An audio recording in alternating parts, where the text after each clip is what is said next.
خود پروردگار نے حضرت موسیٰ نبینا علیہ الصلوۃ والسلام سے پوچھا، اے موسیٰ تم میرے لیے کیا کرتے ہو؟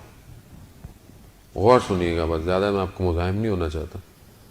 ہاں کیا کرتے ہو؟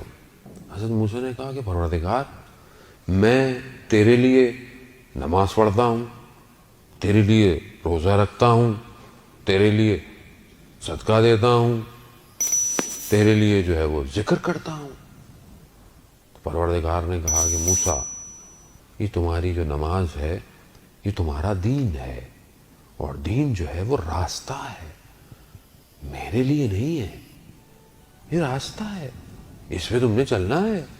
عزیزان محترم، یہ نماز جو میں پڑھتا ہوں بعض اوقات ہم بڑا جتاتے ہیں کہ ماں صاحب میں تو 5 وقت کی نماز پڑھتا ہوں، فجر بھی پڑھتا ہوں. بہت سارے لوگ کہتے ہیں ماں صاحب فجر قضا ہو جاتی ہے کبھی کبھی. کیوں قضا ہوتی ہے فجر؟ 1 دفعہ ہوئی، 2 دفعہ ہوئی، 3 دفعہ ہوئی.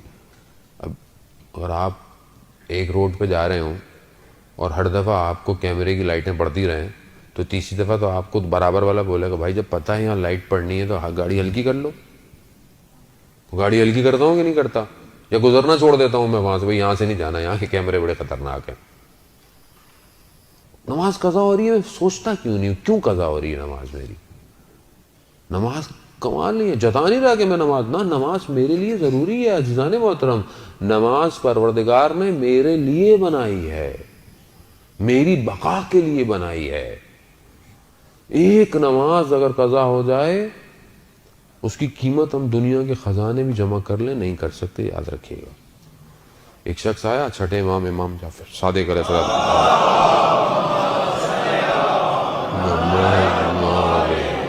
امام کی خدمت میں آیا کہ مولا میں سفر پہ تجارت پہ جانا چاہتا ہوں، استخارہ دیکھیں.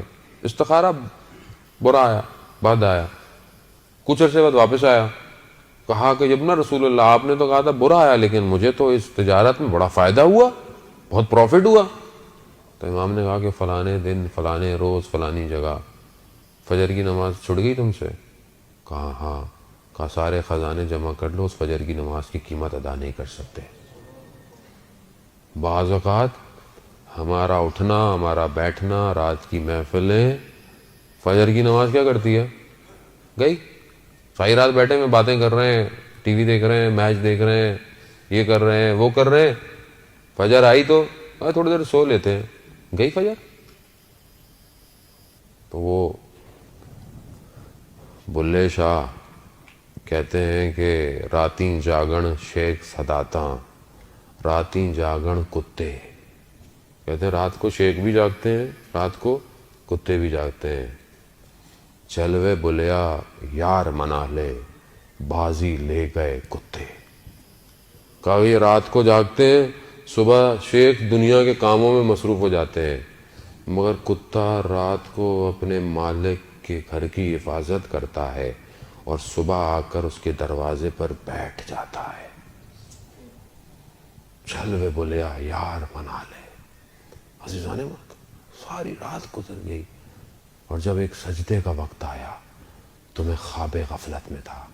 ایک شہید نے اپنی وصیت نامے میں، اس کی جب ڈائری ملی تو اس نے لکھا ہوا تھا کہ میری زندگی کا سب سے تاریک دن وہ تھا کہ جب میں اٹھا تو سورج نکلا ہوا تھا. کتنی میری زندگی کے تاریک دن ہیں عزیزان محترم. میں نہیں کہہ رہا خدا، میں اپنے آپ کو کہہ رہا ہوں کہ میں یہ نماز تو راستہ ہے میرے لیے. یہ راستہ نہ ہو تو میں تو تباہ اور برباد ہو جاؤں گا. یہ 5 وقت کے سجدے نہ ہوں تو میں تو غرور تکبر میں پڑ جاؤں گا، کیونکہ میں کسی کو سجدہ ہی نہیں کر رہا. میں سجدہ کروں گا تو مجھے میری اوقات نظر آئے گی کہ میں ہوں کیا. اسی لیے پروردگار کو ساری عبادتوں میں سب سے بہترین عبادت کے سب سے بہترین جز میں سب سے بہتر سجدہ لگتا ہے. اسی لیے اس نے سب سے پہلے جب اپنے امر کو جاری کیا تو کہا کہ آدم کو سجدہ کرو. سجدہ. اسی لیے سید الشہداء نے سجدے میں اپنے آپ کو پروردگار دیا. اسی لیے مولا کائنات نے کوفہ کی مسجد کے اندر سجدے میں ضربت کھائی. بتایا دنیا کو کہ دیکھو سجدہ مہم ہے، اور ہم خود مخلوق ہیں اس کی، اسی لیے اس کو سجدہ کر رہے ہیں۔